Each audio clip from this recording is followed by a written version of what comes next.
नमस्कार दोस्तों, स्वागत है आप सबका। आज की क्लास में हम लोग डिस्कस करने वाले हैं मुगल साम्राज्य से रिलेटेड अगले इम्पॉर्टेंट 50 क्वेश्चंस को। पार्ट 1 की क्लास में ऑलरेडी हम लोगों ने 50 इम्पॉर्टेंट क्वेश्चंस को डिस्कस किया है, जो अक्सर आपके एग्जाम में देखने को मिलते हैं। आज की क्लास पार्ट 2 की रहने वाली है, जिसमें आज हम लोग नेक्स्ट 50 इम्पॉर्टेंट क्वेश्चंस को डिस्कस करेंगे। तो अभी तक अगर आपने पार्ट 1 की क्लास नहीं देखी है तो चैनल पर जा करके आप उस वीडियो को जरूर देखें।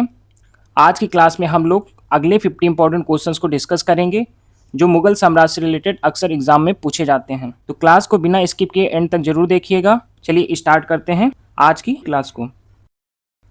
आज की क्लास का पहला प्रश्न, ताजमहल का निर्माण किसने कराया? ताजमहल का निर्माण शाहजहां ने कराया था, तो राइट आंसर ऑप्शन सी होगा। शाहजहां ने अपने काल में ताजमहल का निर्माण कराया था। ताजमहल किसकी स्मृति में बनवाया गया था? ताजमहल मुमताज महल की याद में बनवाया गया था और इसे शाहजहां द्वारा बनवाया गया था। आगे बढ़ते हैं। ताजमहल किस नदी के किनारे स्थित है? ताजमहल यमुना नदी के किनारे स्थित है, तो राइट आंसर ऑप्शन बी होगा। लाल किला दिल्ली का निर्माण किसने करवाया? लाल किला दिल्ली का निर्माण शाहजहां द्वारा कराया गया था, तो राइट आंसर ऑप्शन बी होगा, शाहजहां। ये जितने भी भव्य इमारतें थीं, ताजमहल, दिल्ली का लाल किला और जामा मस्जिद, ऐसी इमारतें शाहजहां के शासनकाल में ही बनी थीं और शाहजहां ने इसे बनवाया था। आगे बढ़ते हैं। जामा मस्जिद दिल्ली का निर्माण किस मुगल शासक ने कराया? जामा मस्जिद दिल्ली का निर्माण भी शाहजहां द्वारा ही कराया गया था, तो इसका भी राइट आंसर शाहजहां होगा, यानी ऑप्शन सी राइट आंसर हो जाएगा, शाहजहां। मयूर सिंहासन किस मुगल शासक से जुड़ा है? मयूर सिंहासन शाहजहां से जुड़ा है, तो राइट आंसर ऑप्शन सी होगा। दोस्तों, एक खास बात डिस्कस करनी थी आपसे। पार्ट 1 की क्लास जो हम लोगों ने की थी, उसमें हम लोगों ने जो इंपॉर्टेंट क्वेश्चंस डिस्कस किए थे, वह बाबर से लेकर के जहांगीर के शासनकाल तक के जो भी इंपॉर्टेंट क्वेश्चन बन सकते थे, उन क्वेश्चंस को हम लोगों ने उसमें डिस्कस किया हुआ था। आज की वीडियो में यानी पार्ट 2 की क्लास में आज हम लोग शाहजहां से लेकर बहादुर शाह जफर तक के जितने भी क्वेश्चन इंपॉर्टेंट बन सकते हैं एग्जाम के लिहाज से, उनको डिस्कस करने वाले हैं। तो चलिए आगे बढ़ते हैं। शाहजहां ने अपनी नई राजधानी का नाम क्या रखा था? शाहजहां ने अपनी नई राजधानी का नाम शाहजहानाबाद रखा था, तो ऑप्शन बी राइट आंसर होगा। आगे बढ़ते हैं। शाहजहां के पुत्रों में उत्तराधिकार युद्ध में कौन विजयी हुआ? शाहजहां के दो पुत्र थे, दारा शिकोह और औरंगजेब। इन दोनों में उत्तराधिकार के लिए युद्ध हुआ था और इसमें जो विजयी हुआ था वह था औरंगजेब, तो ऑप्शन डी इसका राइट आंसर होगा। दारा शिकोह किस ग्रंथ के फारसी अनुवाद से जुड़ा है? दारा शिकोह उपनिषद ग्रंथ के फारसी अनुवाद से जुड़ा हुआ है, तो इसका राइट आंसर ऑप्शन ए होगा, उपनिषद। आगे बढ़ते हैं। उपनिषदों के फारसी अनुवाद का नाम क्या था? उपनिषदों के फारसी अनुवाद का नाम सिर ए अकबर था, तो ऑप्शन ए इसका राइट आंसर होगा। आगे बढ़ते हैं। औरंगजेब का पूरा शाही नाम क्या था? औरंगजेब का पूरा शाही नाम आलमगीर था, तो ऑप्शन बी इसका राइट आंसर होगा। औरंगजेब किस वर्ष गद्दी पर बैठा? औरंगजेब सन 1658 ईस्वी में गद्दी पर बैठा था, तो राइट आंसर ऑप्शन बी होगा, सन 1658। आगे बढ़ते हैं। औरंगजेब ने जजिया कर फिर से कब लगाया? औरंगजेब ने जजिया कर फिर से सन 1679 ईस्वी में लगाया था, तो इसका राइट आंसर ऑप्शन सी होगा, 1679। फतवा ए आलमगिरी किस शासक से जुड़ा है? फतवा ए आलमगिरी औरंगजेब से जुड़ा हुआ है, तो राइट आंसर ऑप्शन इसका डी होगा, औरंगजेब। औरंगजेब ने किस सिख गुरु को मृत्युदंड दिलवाया था? औरंगजेब ने गुरु तेग बहादुर जी को मृत्युदंड दिलवाया था, तो राइट आंसर ऑप्शन सी होगा, गुरु तेग बहादुर। दोस्तों, हम लोग कंटिन्यू क्लास को रखेंगे ऐसे, और इन क्वेश्चंस में आपके कितने क्वेश्चन सही होते हैं उसका आंसर आप लोग कमेंट में जरूर देंगे। वीडियो को लाइक जरूर करिएगा और दोस्तों के साथ शेयर करिएगा और चैनल को सब्सक्राइब करना बिल्कुल मत भूलिएगा। आगे बढ़ते हैं। औरंगजेब ने शिवाजी को किस दरबार में बुलाया था? औरंगजेब ने शिवाजी को आगरा के दरबार में बुलाया था, तो राइट आंसर ऑप्शन बी होगा, आगरा दरबार। शिवाजी और औरंगजेब के बीच पुरंदर की संधि किस वर्ष हुई? शिवाजी और औरंगजेब के बीच पुरंदर की जो संधि हुई थी वह वर्ष 1665 ईस्वी में हुई थी, तो आंसर इसका होगा ऑप्शन बी 1665 ईस्वी। पुरंदर की संधि में मुगल पक्ष से कौन प्रमुख था? पुरंदर की संधि में मुगल पक्ष से मुख्य रूप से राजा जय सिंह प्रमुख थे, तो राजा जय सिंह इसका राइट आंसर होगा ऑप्शन ए। आगे बढ़ते हैं। औरंगजेब की मृत्यु किस वर्ष हुई? औरंगजेब की मृत्यु सन 1707 ईस्वी में हुई थी, तो इसका राइट आंसर ऑप्शन ए होगा सन 1707 ईस्वी। औरंगजेब की मृत्यु के बाद कौन मुगल शासक बना? औरंगजेब की मृत्यु के बाद बहादुर शाह प्रथम मुगल शासक बना था और औरंगजेब की मृत्यु के बाद ही उत्तर मुगल काल स्टार्ट हुआ था। अगर आपसे प्रश्न किया जाता है औरंगजेब की मृत्यु के बाद कौन मुगल शासक बना, तो बहादुर शाह प्रथम इसका राइट आंसर होगा। और एक पॉइंट नोट कर लीजिएगा आप लोग, औरंगजेब की मृत्यु के बाद ही उत्तर मुगल काल स्टार्ट हुआ था, यानी औरंगजेब की मृत्यु के बाद ही उत्तर मुगल काल की शुरुआत मानी जाती है। तो ये पॉइंट आप जरूर नोट कर लीजिएगा। आगे बढ़ते हैं। बहादुर शाह प्रथम को किस नाम से भी जाना जाता है? तो इसका राइट आंसर होगा ऑप्शन ए शाह आलम प्रथम। शाह आलम प्रथम, इतिहास में इन्हें साहिब बेखबर नाम से भी जाना जाता है, तो ये भी आप पॉइंट नोट कर लीजिएगा कि बहादुर शाह प्रथम को किस नाम से जाना जाता है, तो शाह आलम प्रथम, और इतिहास में इन्हें साहे बेखबर नाम से भी अंकित किया गया है। यह पॉइंट भी आप नोट कर लीजिएगा। आगे बढ़ते हैं। सैयद बंधु यानी अब्दुल्ला खान और हुसैन अली की बात हो रही है यहाँ पर। सैयद बंधु किस मुगल काल से संबंधित हैं? सैयद बंधु उत्तर मुगल काल से संबंधित हैं, तो राइट आंसर ऑप्शन सी होगा। फर्रुख सियर को गद्दी पर बैठाने में किसका प्रमुख योगदान था? फर्रुख सियर को गद्दी पर बैठाने में प्रमुख योगदान सैयद बंधुओं का ही था।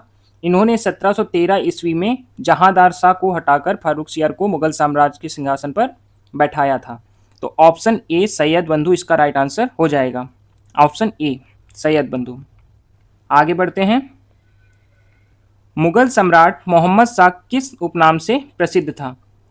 मुगल सम्राट मोहम्मद शाह रंगीला नाम से प्रसिद्ध था, और किस कारणवश इसको रंगीला नाम दिया गया था?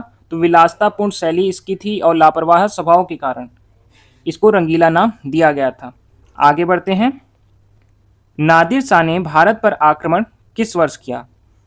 नादिर शाह ने भारत पर आक्रमण सन 1739 ईस्वी में किया था, तो राइट आंसर ऑप्शन बी होगा। नादिर शाह कहाँ का शासक था? तो यह ईरान का शासक था। इसने 1739 ईस्वी में भारत की दिल्ली पर आक्रमण किया था, और इसी दौरान प्रसिद्ध करनाल का युद्ध हुआ और वह कोहिनूर हीरा तथा तख्त ए ताउस, जिसे मयूर सिंहासन कहा जाता है, उसे अपने साथ ले गया था। आगे बढ़ते हैं अगले प्रश्न की ओर। नादिर शाह ने किस मुगल शासक के समय भारत पर आक्रमण किया? अभी हम लोगों ने डिस्कस किया कि नादिर शाह ने सन 1739 ईस्वी में आक्रमण किया था। तो अगर आप टाइम पीरियड के अकॉर्डिंग भी इस क्वेश्चन को सॉल्व करेंगे तो कर ले जाएंगे। सबसे पहले माइंड में आपको यह सोचना होगा कि सन 1739 ईस्वी में भारत में किसका राज था? तो सन 1739 ईस्वी में मोहम्मद शाह का राज था, और उसी समय में नादिर शाह ने भारत पर आक्रमण किया था। तो राइट आंसर ऑप्शन सी होगा, मोहम्मद शाह। आगे बढ़ते हैं। अहमद शाह अब्दाली के आक्रमण किस काल से जुड़े हैं? अहमद शाह अब्दाली का जो आक्रमण है वह उत्तर मुगल काल से जुड़ा माना जाता है, तो ऑप्शन सी इसका राइट आंसर हो जाएगा। आगे बढ़ते हैं। अंतिम मुगल सम्राट कौन था? अंतिम मुगल सम्राट बहादुर शाह जफर था, तो इसका राइट आंसर ऑप्शन सी होगा, बहादुर शाह जफर। आगे बढ़ते हैं। बहादुर शाह जफर को 1857 के बाद कहाँ निर्वासित किया गया? बहादुर शाह जफर को 1857 के विद्रोह के बाद रंगून यानी म्यांमार निर्वासित किया गया, तो राइट आंसर इसका ऑप्शन बी होगा, रंगून। आगे बढ़ते हैं। मुगल साम्राज्य का औपचारिक अंत किस विद्रोह के बाद माना जाता है? मुगल साम्राज्य का जो औपचारिक अंत हुआ था वह 1857 की क्रांति के बाद हुआ था, तो 1857 विद्रोह ही इसका राइट आंसर होगा, ऑप्शन ए 1857 का विद्रोह। आगे बढ़ते हैं। मनसबदारी व्यवस्था को व्यवस्थित रूप से किसने लागू किया? मनसबदारी व्यवस्था को व्यवस्थित रूप से अकबर ने लागू किया था, तो इसका right answer option B Akbar होगा। अकबर ने यह व्यवस्था लागू की थी। आगे बढ़ते हैं। मनसबदारी व्यवस्था में जात का संबंध किससे था? मनसबदारी व्यवस्था में जात का संबंध व्यक्ति के पद और रैंक से होता था। तो इसका राइट आंसर ऑप्शन बी हो जाएगा, व्यक्ति का पद और रैंक। आगे बढ़ते हैं। मनसबदारी व्यवस्था में सवार का संबंध किससे था? मनसबदारी व्यवस्था में जो सवार होते थे उनका संबंध डायरेक्टली घुड़सवारों की संख्या से था। तो राइट आंसर ऑप्शन ए होगा, घुड़सवारों की संख्या। आगे बढ़ते हैं। मुगल प्रशासन में सूबा का प्रमुख कौन होता था? मुगल प्रशासन में जो सूबा का प्रमुख होता था वह था सूबेदार। तो ऑप्शन बी राइट आंसर होगा, सूबेदार। मुगल काल में राजस्व अधिकारी को क्या कहा जाता था? मुगल काल में राजस्व अधिकारी को दीवान कहा जाता था। तो राइट आंसर ऑप्शन ए होगा। तो ऑप्शन ए राइट आंसर हो जाएगा। दोस्तों, हर एक क्वेश्चन को आप लोग सीरियसली अटेम्प्ट कीजिएगा। हर एक क्वेश्चन आपके एग्जाम के लिहाज से इंपॉर्टेंट है। जो मैं इंपॉर्टेंट पॉइंट डिक्टेट कर रहा हूं उनको भी आप नोट करते जाइएगा। आगे बढ़ते हैं। मुगल प्रशासन में सैन्य विभाग का प्रमुख कौन होता था? मुगल प्रशासन में सैन्य विभाग का प्रमुख कौन होता था? तो इसका राइट आंसर है ऑप्शन ए, मीर बख्शी। मीर बख्शी मुगल प्रशासन में सैन्य विभाग का प्रमुख होता था। ऑप्शन ए राइट आंसर हो जाएगा। आगे बढ़ते हैं। मुगल काल में दाग और चेहरा व्यवस्था किससे संबंधित थी? मुगल काल में दाग और चेहरा व्यवस्था सैनिक व्यवस्था से संबंधित थी। तो राइट आंसर ऑप्शन बी होगा इसका, सैनिक व्यवस्था। आगे बढ़ते हैं। अकबर के 9 रत्नों में संगीतज्ञ कौन थे? अकबर के 9 रत्नों में संगीतज्ञ तानसेन जी थे। तो राइट आंसर ऑप्शन ए होगा, तानसेन। आगे बढ़ते हैं। तानसेन किस मुगल शासक के दरबार से जुड़े थे? तो अभी हम लोगों ने डिस्कस किया कि अकबर के 9 रत्नों में से एक तानसेन जी थे। तो जाहिर सी बात है कि तानसेन से रिलेटेड अगर क्वेश्चन पूछा जा रहा है कि तानसेन किस मुगल शासक के दरबार से जुड़े थे, तो राइट आंसर इसका अकबर होगा। ऑप्शन बी अकबर इसका राइट आंसर हो जाएगा। आगे बढ़ते हैं। बुलंद दरवाज़ा किसने बनवाया था? बुलंद दरवाज़ा अकबर ने बनवाया था। और यह कब बनवाया गया? तो यह गुजरात विजय के बाद बनवाया गया था। आगे बढ़ते हैं। बुलंद दरवाज़ा किस विजय की स्मृति में बनवाया गया था? तो बुलंद दरवाज़ा अभी हम लोगों ने डिस्कस किया कि यह गुजरात विजय की स्मृति में बनवाया गया था। तो राइट आंसर ऑप्शन बी होगा, गुजरात विजय। आगे बढ़ते हैं।